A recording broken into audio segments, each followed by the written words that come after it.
I am Dr. Ashok Bhatt. I am a consultant nephrologist working at KMC Hospital, Ambedkar Circle for the past 16 years. I am here today to talk about chronic kidney disease.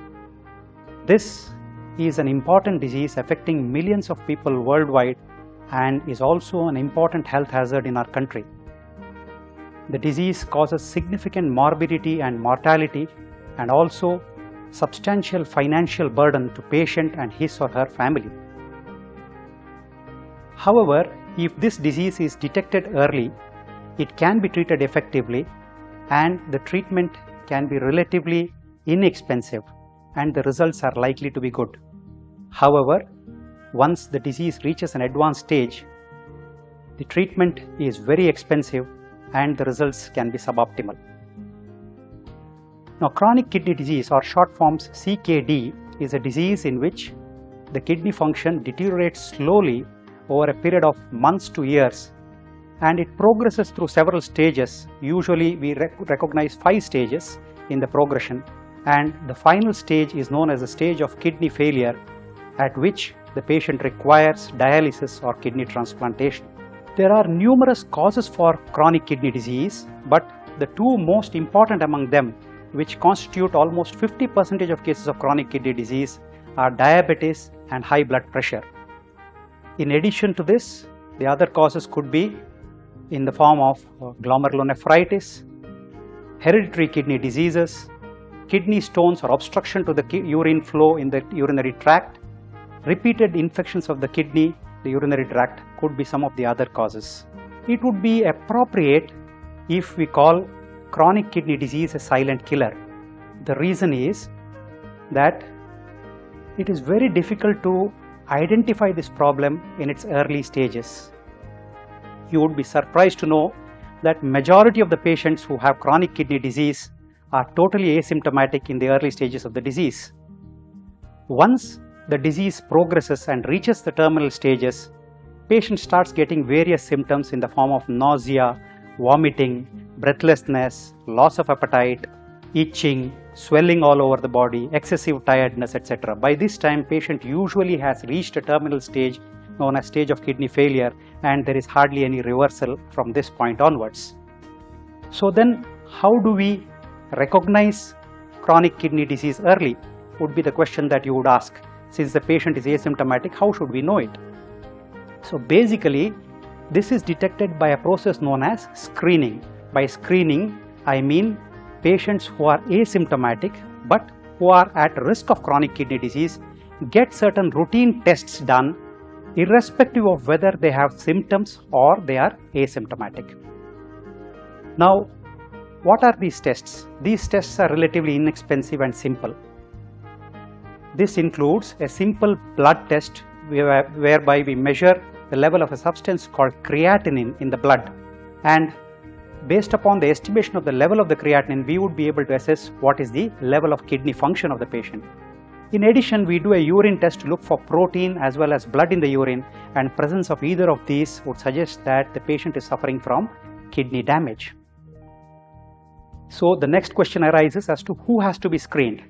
Now, if you are at risk for chronic kidney disease, then you need to get screened whether you are symptomatic or not. So who are these patients at risk? Those who have diabetes, those who have high blood pressure, those who have a family history of kidney disease, those who are obese, those who smoke, those who have recurrent kidney stones or obstruction to the flow of urine, those who have repeated urinary tract infections are the ones who need to be screened. And these screening tests are inexpensive, and if these tests are positive and you are diagnosed to have chronic kidney disease, then further evaluation may have to be done to stage the disease, to find out the cause of the disease and look for any reversibility, and also to look for complications of chronic kidney disease. So by this method, if we identify patients early, then the progression to kidney failure can be substantially retarded and in some instances halted, and in some instances, like in case of glomerulonephritis or obstruction to the flow of the urine, if these are treated effectively, restoration of kidney function is also possible in a number of cases.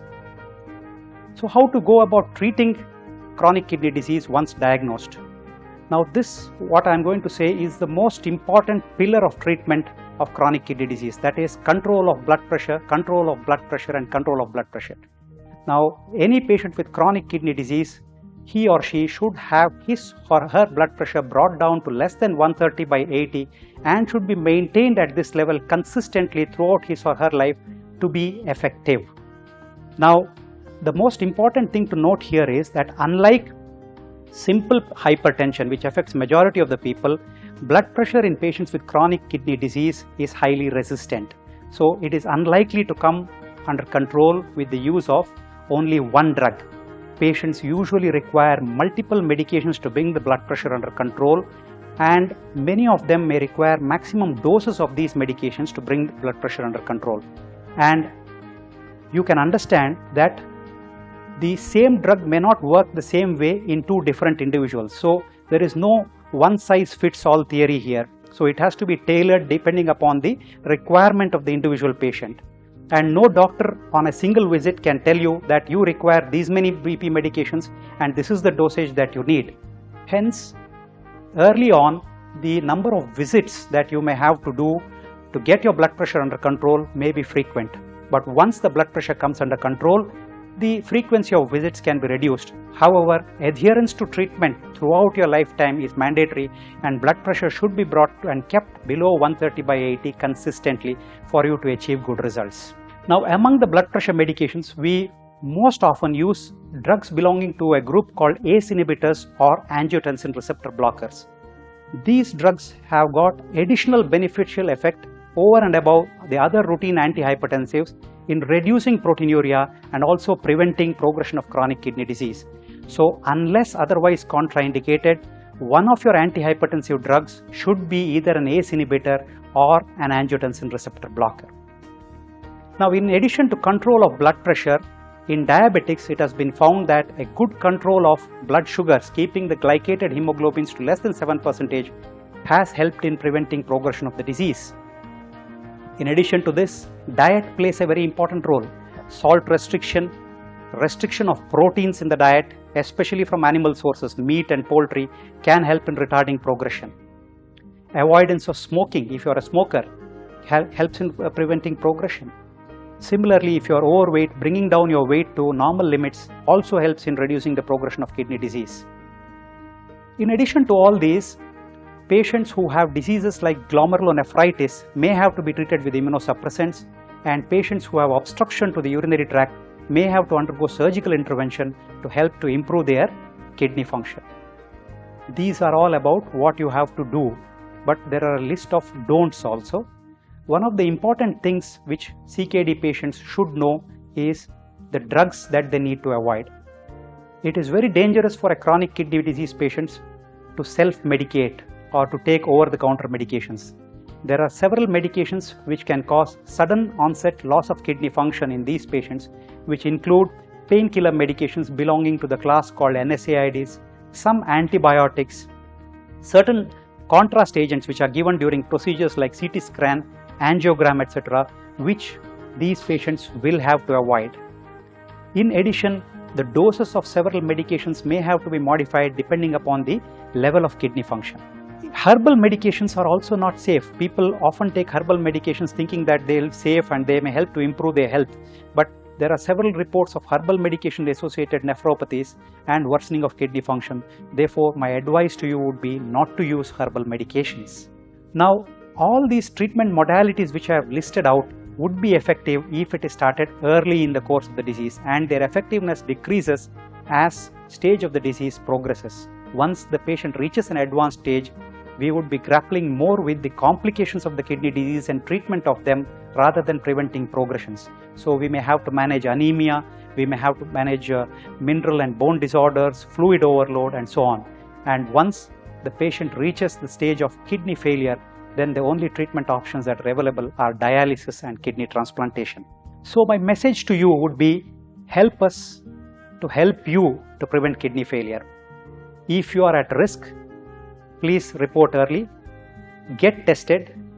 If you have the disease, start preventive measures early and adhere to them throughout your life and prevent kidney failure.